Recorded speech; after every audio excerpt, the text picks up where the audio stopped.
Assalamualaikum warahmatullahi wabarakatuh. Apa kabar teman-teman?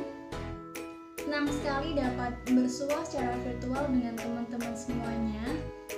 Kali ini kita akan belajar sejarah Indonesia kelas 11 semester 1, yaitu materi tentang strategi perlawanan bangsa Indonesia menghadapi penjajahan hingga abad ke-20. Nah, kita kemarin udah belajar ya tentang perlawanan bangsa Indonesia terhadap bangsa Portugis dan Spanyol. Kali ini kita akan melanjutkan materi selanjutnya, yaitu perlawanan bangsa Indonesia menghadapi penjajahan VOC.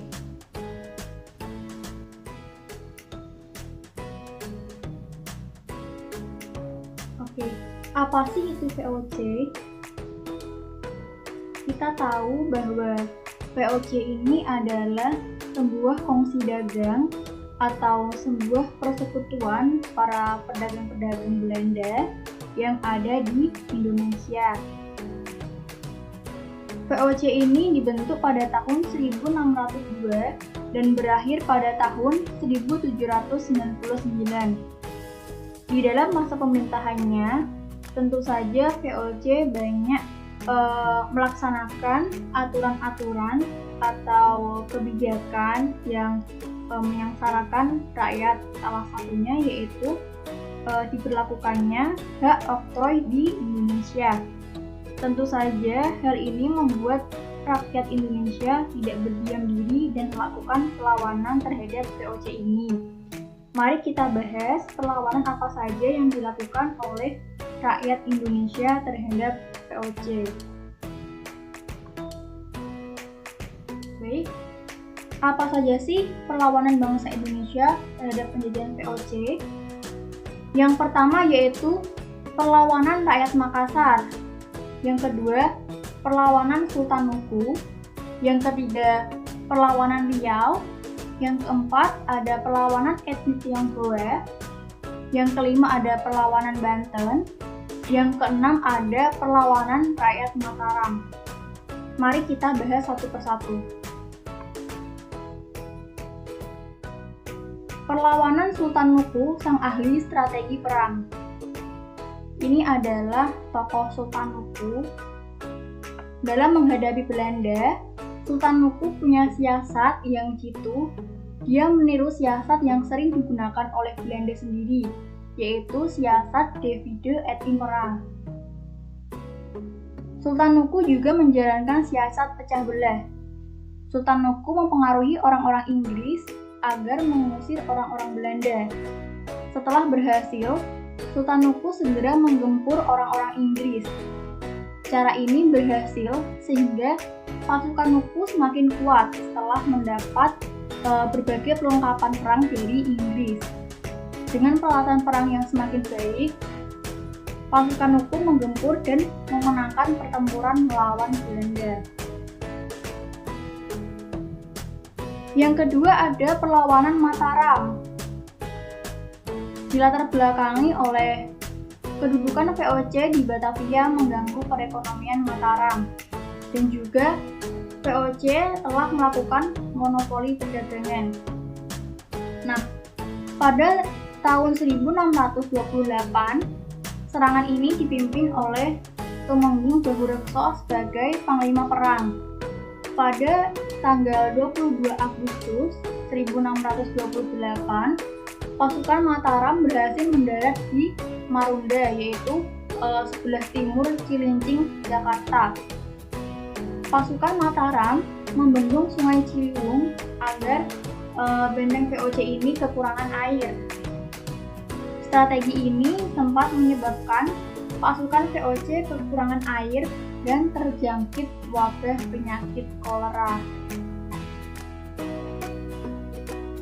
Serangan Mataram akhirnya menuai kekalahan karena pasukan Mataram kelelahan dan kalah dalam persenjataan. Tetapi pada tahun 1629, Sultan Agung menyusun strategi dengan belajar dari kekalahan pertama. Nah, dalam serangan ini, pasukan Mataram berhasil menghancurkan benteng Hollandia dan menerobos masuk Batavia. Akan tetapi, kapal perang VOC berhasil membakar lumbung makanan pasukan Mataram di Cirebon dan Tegal. Serangan kedua juga gagal karena pasukan Mataram kekurangan bahan makanan. Perlawanan selanjutnya yaitu perlawanan Makassar.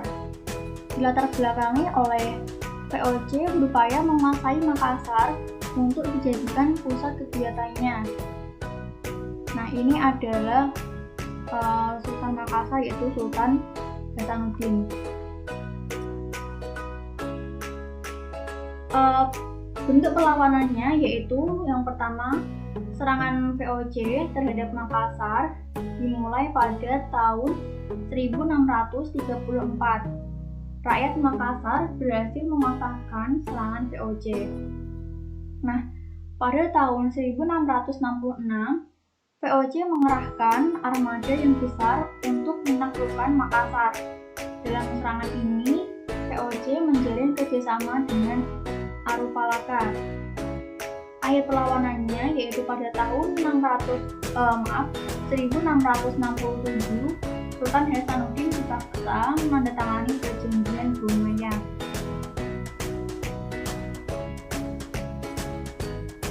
Perlawanan selanjutnya yaitu perlawanan etnis Tionghoa, yaitu dilatar belakangi oleh VOC berencana memindahkan etnis Tionghoa di Batavia ke Sri Lanka. Peristiwa ini terjadi pada 9 Oktober 1740, yaitu warga Tionghoa di Batavia mengungsi menuju ke kota-kota pantai utara Jawa seperti Pati, Rembang, dan Semarang. Kemudian, para pengungsi membangun kekuatan dengan warga Tionghoa di kota tersebut dengan bersama-sama. Selanjutnya yaitu perlawanan rakyat Riau. Dilatar belakangi oleh upaya VOC menancapkan hegemoni perdagangan di Riau. Strateginya yaitu Sultan Siak berpura-pura berdamai dengan VOC, yaitu siasat Hadiah Sultan, sering disebut siasat Hadiah Sultan. Nah, perundingan damai antara VOC dan Sultan Siak dilakukan di Lodi Pulau Buntung. Dalam perundingan itu, Sultan Siak dipaksa tunduk kepada VOC. Sesuai rencana, Sultan Siak memberikan isyarat kepada pasukan Siak yang sebenarnya telah mengepung Lodi itu. Pasukan Siak segera menyerang pasukan VOC di Lodi. Pasukan Siak membakar seluruh bangunan Lodi itu.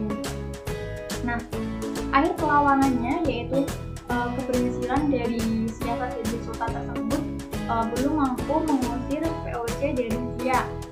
Bahkan sepeninggal Abdul Jalil Mirza Pasha, yaitu perlahan kerajaan Siak mengalami kemunduran. Akhirnya pada tahun 1858, Siak tunduk kepada VOC yang ditandai dengan penandatanganan Traktat Siak. Oke, sampai di sini pembelajaran kita kali ini. Terima kasih, selamat dan semangat belajar. Assalamualaikum warahmatullahi wabarakatuh.